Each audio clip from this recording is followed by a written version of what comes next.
Olá! As regras para formalizar e incentivar a adoção já constavam do Estatuto da Criança e do Adolescente, o ECA, que neste ano completa 35 anos. Mas, em 2009, o país criou a Lei Nacional da Adoção, com regras específicas para aperfeiçoar a garantia do direito à convivência familiar a todas as crianças e adolescentes.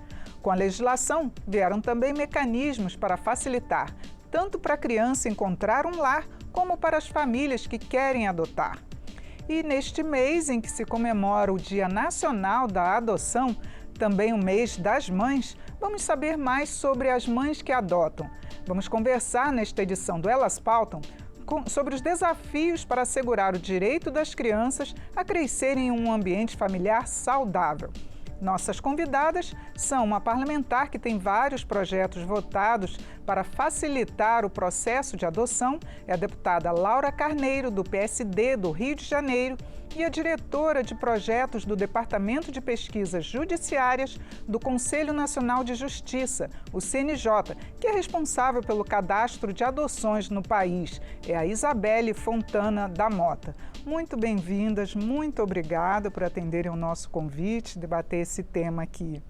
Bom, deputada, eu gostaria de começar com a senhora, mas é uma pergunta para as duas. Por que, apesar de tantos mecanismos, das leis, ainda é tão difícil e demorado esse processo de adoção? Infelizmente é demorado, mas também é compreensível, porque o juiz tem que fazer uma análise daquela família para verificar se efetivamente aquela criança, ou aquele, na maioria crianças, ou aquele adolescente pode, deve, será bem cuidado, será utilizado por aquela família. É difícil.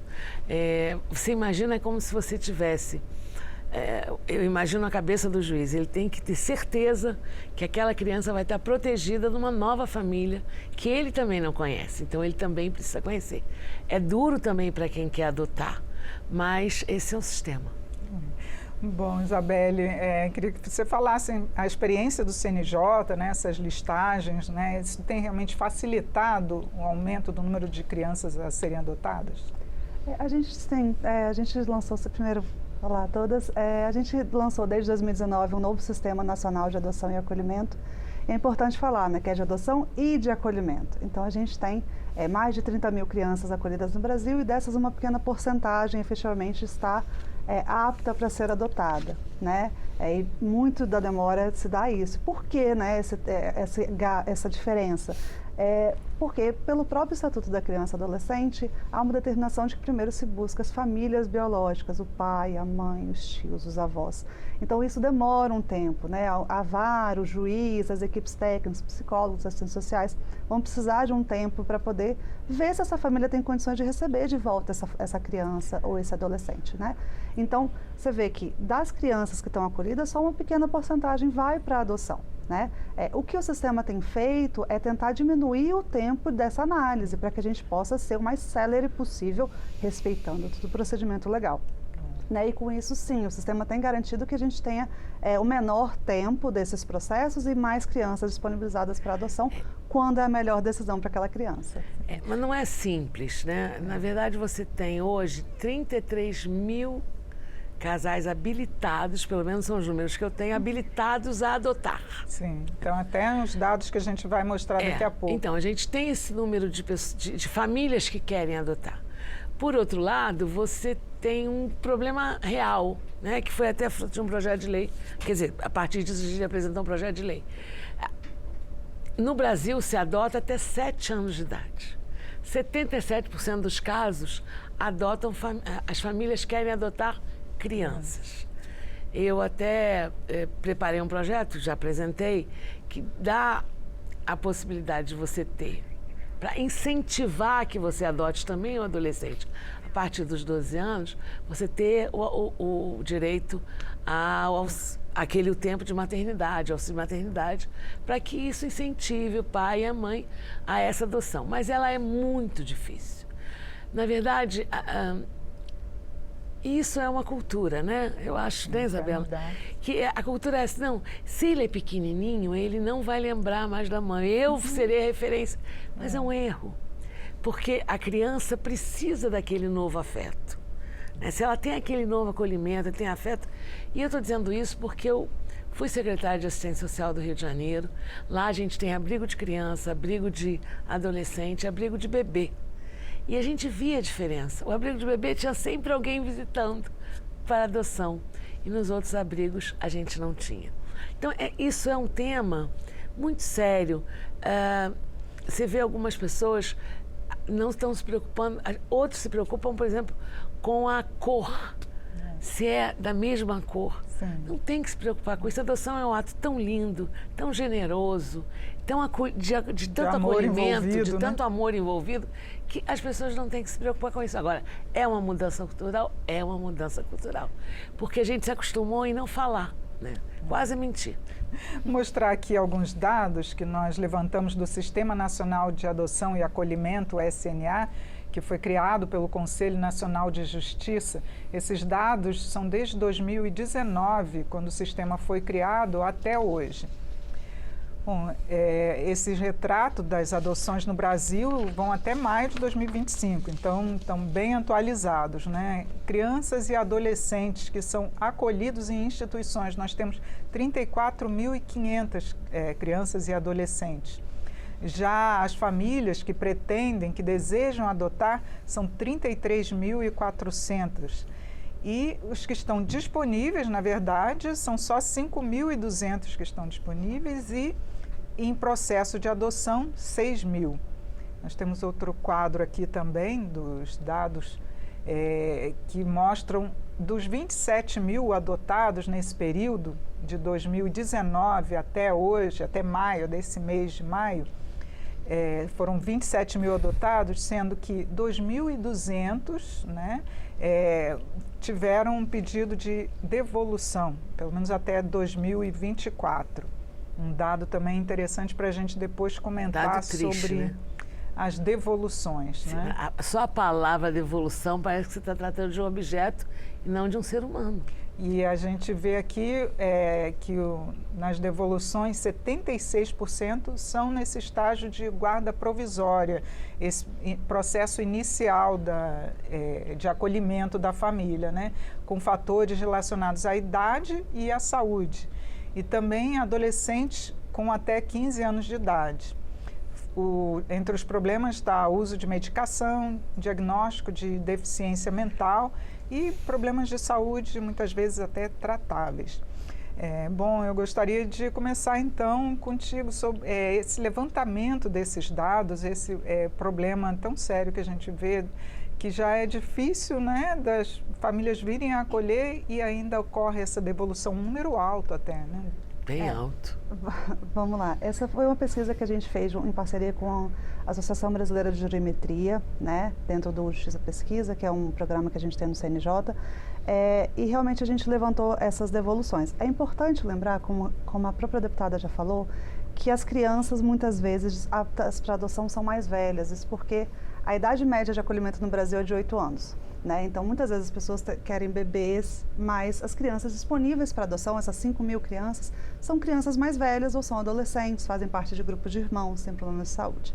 Então, a pessoa tem como a própria deputada falou, a pessoa tem um desejo de adotar e idealiza na sua cabeça um bebê, uma criança pequenininha, que se pareça com a sua família, que vai, né, ter aquelas características físicas. Filme americano, entendeu? E aí, porque quando ele vai adotar, ele vê que a realidade é outra, que tem outro perfil de crianças e adolescentes disponíveis. Muitas vezes ele vai mudar esse perfil, na pesquisa a gente viu isso, né? Os pretendentes às vezes mudam o perfil e aí durante o estágio de convivência, às vezes percebem que, opa, não sei se vou dar conta dessa criança mais velha. Então, a maior parte das crianças que não completaram, né, que não conseguiram ser adotadas, que tiveram essa desistência, são de 6 a 12 anos. Então, a gente vê que até 6 anos, os pretendentes até, né, também coadunando com a questão dos 7 anos que a deputada falou. Então, até os 6 anos, a adoção normalmente funciona bem, né? Mas quando ficam mais velhos, tem outras questões que se envolvem, aí muitas vezes os casais não estão preparados para receber aquela criança ou aquele adolescente. Então, apesar de estar ali falando das questões das crianças, é importante deixar claro que tem muitas questões dos pretendentes que não se preparam para as questões que terão daquelas crianças disponíveis. E uma outra observação que eu queria fazer, finalizando, é que essas 2.200 devoluções não são apenas das crianças adotadas, porque parece que é uma porcentagem enorme, né, de 27 mil adotados. Não, naquela dali são de todas as crianças que foram devolvidas. Acolhidas de alguma maneira. Ou isso? Que estavam em processo de adoção, ou que já tinham sido adotadas. Vocês mesmos colocaram que 76% foi durante o estágio de convivência. Então, não conta naquelas 27 mil. Aquelas 27 mil são as que efetivamente foram concluídas, né? E delas uma pequena porcentagem, eu não me lembro agora a pesquisa, mas eu acho que era algo em torno de 5% a 7%, é que realmente tem algum tipo de... não, desculpa, 5%. Quase 9%, né, gente? Exato, não, mas 9% do todo. É do todo, exato. Durante o estágio de convivência, sim, é maior a devolução, mas depois que conclui a adoção daquelas 27 mil, a porcentagem é menor das que devolvem, porque tem todo um trabalho que é feito até o judiciário, e aí é por isso a importância desse trabalho, desse tempo, para a construção do vínculo, para quando conclui a adoção, efetivamente essa família está formada e a vinculação está bem feita. Mas, de qualquer jeito, eu acho que a gente ainda demora muito. Você está falando de 3 anos. Talvez, se você tivesse a estruturação das varas específicas para adoção, com mais profissionais de assistência social, provavelmente, né? Mais agente de assistência social, provavelmente você teria um volume melhor. Agora, eu acho que tem um outro problema que a gente tem que levantar, que é até que ponto existem muitas famílias que esperam anos e anos e anos. Né? E também, como é que a gente pode produzir? Isso aqui me angustia, porque às vezes a lei não resolve tudo. Essas são ações executivas, não são ações legislativas. Mas como é que a gente pode produzir no judiciário algo que faça com que, de alguma maneira, esses pais sejam cuidados e acompanhados para que eles não queiram a devolução? Sim. Porque imagina o que deve ser para uma criança de 8, 9 anos, né, no início da sua formação, início da ser adolescência, devolvido. Olha a expressão que vocês usaram, que é a expressão que as pessoas dizem, quer dizer, mas deixar, toda aquela esperança da adoção, ele perde e simplesmente volta para aquele status quo que ele não queria mais para ele. Aí vai dizer, eu estava vendo na estatística, também por problemas mentais, de saúde. Não é. Tem um outro negócio que está acontecendo no Brasil, que agora todo mundo tem autismo. Mas eu quero saber quantas pessoas fazem o teste para saber se é autismo ou se é pivetice. Porque na minha época não tinha autismo, era todo mundo pivete. Mas dá trabalho cuidar de pivete. Claro. Dá trabalho. A mãe não quer ter trabalho. Tem que saber que o autismo tem lá um exame específico que se faz e se verifica. Mas vários agora não testes, tem mais teste. Agora é todo mundo... Ele é pivete, bagunceiro. E é bom ser bagunceiro, é que ser criança, gente. Então, assim, tô falando isso não é de orelhada, não. Eu estava conversando com uma médica e ela me explicou, olha, eu só digo que é autismo se eu der o laudo. Porque a maioria das mulheres hoje chega dizendo que tem seu filho autista e nem sempre é autismo. Às vezes é pivetice. Então, eu fico imaginando que para uma mãe adotiva, um casal adotivo, se a criança for pivete, também não quer. Porque você... eu fico... quer dizer, é mesmo como se você idealizasse. Pequeno, né? Ainda... Eu demorei 11 anos para engravidar, eu pessoalmente. E chegou um momento que eu queria adotar. Aí eu disse, será que eu vou aguentar o pique de adotar? E aí, quando eu ia adotar, eu engravidei. Enfim, uma gravidez risquíssima, mas nasceu. E aí eu fico pensando o que aquele casal que quer doar o seu carinho, mas quer doar seu carinho, mas por um lado. Por outro lado, tem uma coisa do ser humano mesmo, do egoísmo. Não, tem que dar tudo certo. Não pode ter problema. Se tiver problema, eu não quero mais. Um vídeo agora, de uma mãe que esperou 5 anos para adotar, né? A Malu Vale, ela e o marido moram aqui no Distrito Federal e ela vai contar um pouquinho para a gente.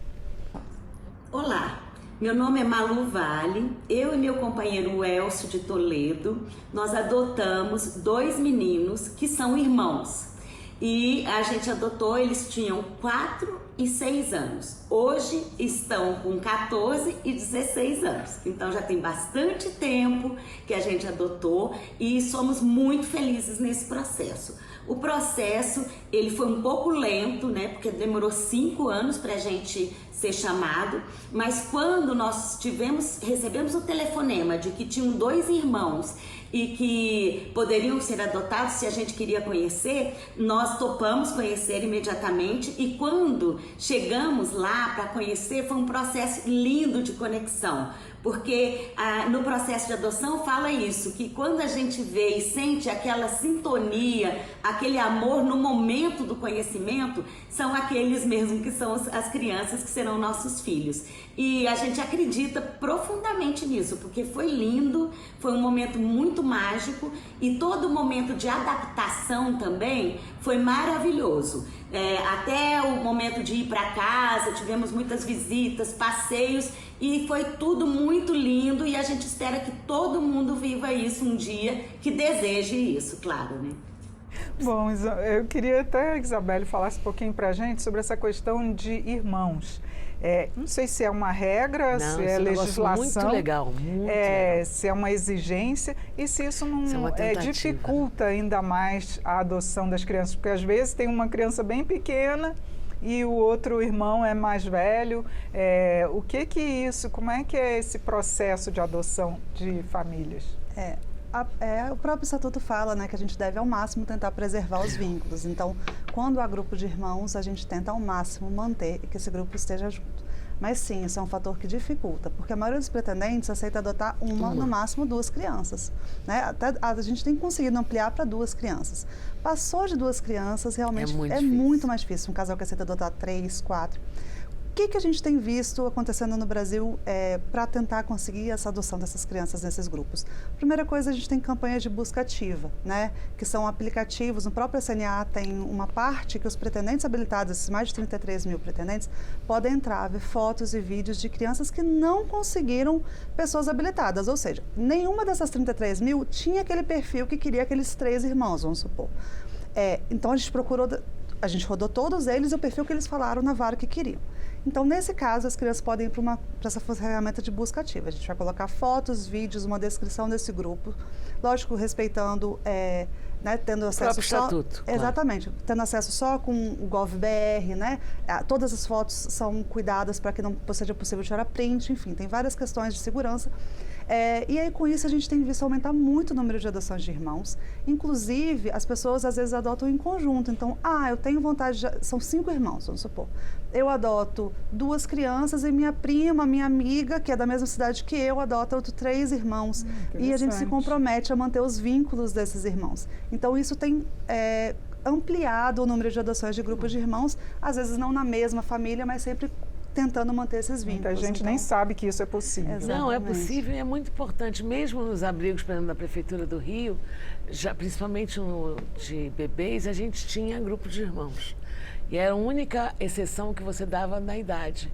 Então, embora fosse mais velho, ficava naquele abrigo de bebê para não tirar o vínculo com os irmãos. Isso talvez a gente não tenha... A maioria das pessoas não tem a percepção da importância disso. Mas é absolutamente vital.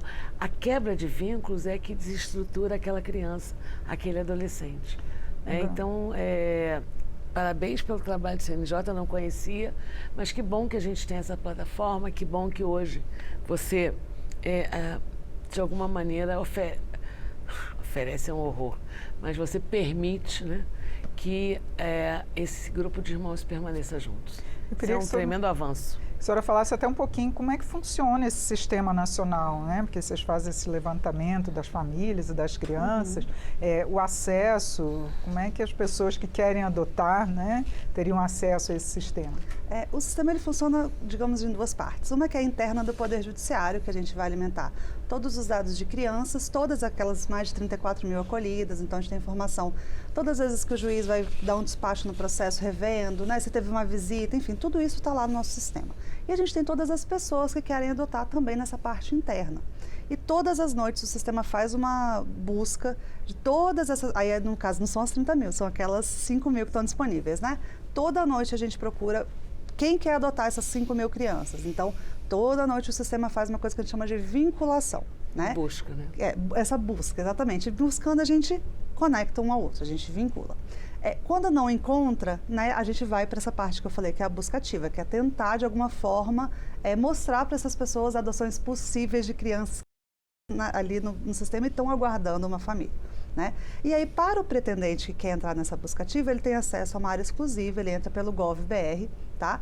Quem quer adotar também pode entrar e fazer uma coisa que a gente chama de pré-cadastro, que é já colocar suas informações pessoais, colocar todos os documentos que precisa para adotar. E aí, no próprio site, vai te direcionar para a vara, né, com seu CEP. Você vai colocar seu CEP, a gente vai dizer o endereço da vara, o e-mail da vara, o telefone, para facilitar a vida do pretendente, né?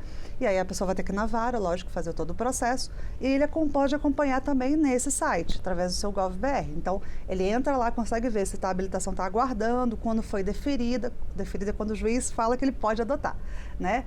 E aí, ele podendo adotar, ele vai poder ter acesso aos seus dados, ver se está tudo certinho, né? Porque, gente, somos pessoas, podemos errar, então às vezes botou a idade errada, enfim. É importante que ele sempre confira se está tudo ok e vai ter acesso a essa busca ativa. Só depois que o juiz falar que ele realmente pode adotar, que demora um tempinho, né? Porque ele tem que passar por um curso, entregar uns documentos, enfim.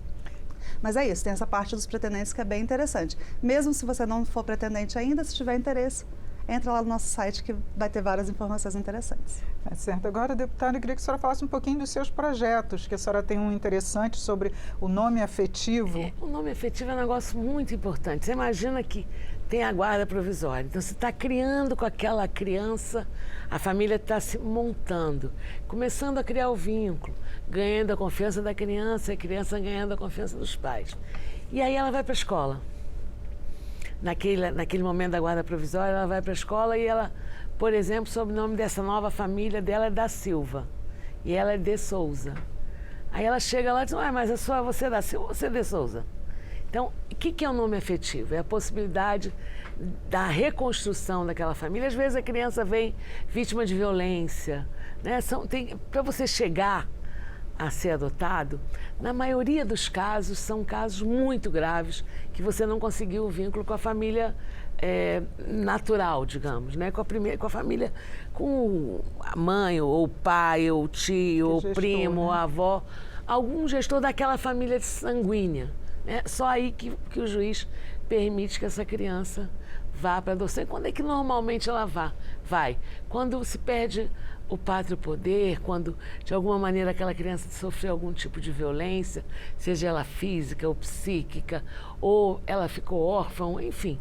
São sempre casos muito extremos. Se eu estiver errado, a doutora pode me consertar que eu não ligo. Mas são sempre casos normalmente extremos. E aí ela precisa desse novo vínculo. Ela precisa dessa nova família. E não ter o nome dessa família pode ser mais um trauma para essa criança. Por isso que a gente apresentou esse projeto. Na verdade, havia um projeto anterior, deputado Glauber, que era um pouco diferente. Nós discutimos na Comissão de Previdência no ano passado, não achamos um consenso em torno do outro projeto. Conversei com o deputado Glauber, ele me autorizou. Eu refiz o projeto com a possibilidade de aprovação, porque essa casa é uma casa plural, com várias opiniões, e a gente tem que aprender a achar o meio do caminho. E achamos o meio do caminho, e eu tenho certeza que a gente vai conseguir aprovar e que essas novas famílias, né, que se constroem no momento da guarda provisória vão poder chamar seus filhos e seus filhos chamar seus pais pelo mesmo sobrenome e nome.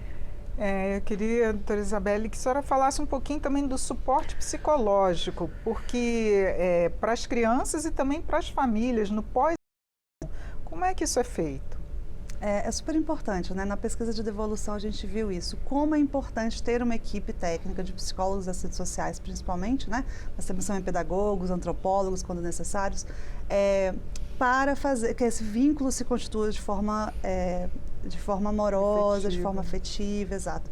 Então, é super importante. Hoje a gente tem, a gente acabou de sair também com uma outra pesquisa no CNJ sobre equipes técnicas, e a gente viu que a gente tem uma defasagem, a gente precisa de mais equipes técnicas. Por isso o tempo. Esse é o problema do tempo, quando eu disse que tem que ter mais profissionais de assistência, porque se você tiver mais profissionais de assistência, o acompanhamento é melhor, a velocidade é melhor e a criança é adotada mais rápido.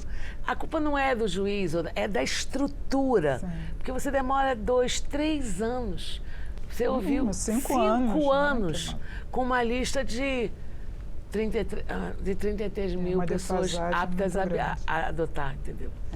Falta de estrutura. A gente realmente precisa, porque para ter uma boa adoção, a gente precisa ter um acompanhamento da criança, a gente precisa preparar a criança antes ela ir para a família, para ela saber o que vai acontecer, para ela entender o que vai acontecer. A gente precisa acompanhar essa formação de vínculos de forma muito próxima, principalmente quando são crianças mais velhas, já tem todo um histórico de vida, já tem às vezes históricos de um outro abandono. Então, é importantíssimo isso, esse acompanhamento da equipe do Poder Judiciário, da equipe técnica, de todos os profissionais do Poder Judiciário. Né? E aí só quando a gente tem certeza dessa consolidação, dessa formação desse vínculo, de que realmente é um pai, é uma mãe, é um filho, aí sim a gente vai concluir a adoção de uma forma que seja o melhor para todos os envolvidos no processo. Bom, nosso tempo já se encerrou e eu gostaria então das considerações finais da senhora e depois da doutora. Bom, eu entendo que o Congresso tem feito o possível. Como eu disse no começo, essa não é uma missão apenas da legislação. Essa é uma missão executiva, que cabe, neste caso, ao Poder Judiciário, de estruturar o seu sistema para que a legislação que nós votamos, que nós aprovamos, para que seja mais célere, se faça acontecer. Né? Então, é muito importante que, e aí o CNJ tem um papel fundamental, que também os recursos possam ser disponibilizados às varas da infância, para que a gente acelere esse processo com mais profissionais dessa equipe multidisciplinar, que é quem faz acontecer os vínculos, é quem faz acontecer a adoção, né? É quem acolhe não só a criança, mas também aquela família que esperou, como a nossa entrevistada, 5 anos para adotar. A doutora Isabelle. Eu acho que sim, o Poder Judiciário tem um papel importantíssimo no processo de adoção e o CNJ tem tentado trabalhar de forma mais célere e mais humana possível, né? Desde a gestão, lá em 2019, quando eu entro no CNJ, a gente teve o Dr. Richard Paikin, na época, que era um juiz da infância, que depois se tornou um secretário de projetos do CNJ. Ele traz o Sistema Nacional de Adoção e desde lá a gente tem tido vários avanços no ponto de vista também de resoluções internas, para tentar trazer mais rapidez ao processo, mas também fazer de forma que seja rápido, mas também que respeite os direitos daquela criança e adolescente, porque tem que ser uma adoção focada na criança, né? Tem que ser sempre o foco no melhor interesse da criança e do adolescente. Segurança, né? A segurança daquela criança, daquele adolescente. E eu acho que atualmente a gestão, a gente tem a conselheira Renata Gil, tem o doutor Edinaldo, que estamos lá agora, e eu também estou no CNJ, tentando ao máximo agora trabalhar para ver como apoiar os juízes, né? Porque a gente tem essa dificuldade. Então, foi feita a pesquisa da equipe técnica, foi feita a pesquisa da devolução e agora com esses dados estatísticos, porque política se faz a partir de dados, né? A gente não trabalha sem dados, a gente vai tentar ao máximo apoiar para que a gente possa ter realmente que as varas de infância tenham competência, tenham condições de continuar atuando da melhor forma possível para atender as crianças e adolescentes. Só esquecemos uma coisa. Domingo é Dia das Mães, feliz Dia das Mães para todas as mães, adotantes ou não, todas as mães que amam, que vivem e que trabalham pelos seus filhos. Muito obrigada pela participação aqui no Elas Pautam. Obrigada, querida. Tchau. Eu conversei sobre o retrato das adoções no Brasil, avanços e desafios. Foi com a deputada Laura Carneiro, do PSD do Rio de Janeiro, que é autora de vários projetos sobre esse tema, e a diretora de projetos do Departamento de Pesquisas Judiciárias do CNJ, Isabelle Fontana da Mota. Você também pode acompanhar o Elas Pautam pelo YouTube da TV Câmara. Siga as nossas redes sociais, Instagram, Twitter, TikTok e Facebook. Eu sou Regina Assunção, agradeço a sua audiência. Até a próxima.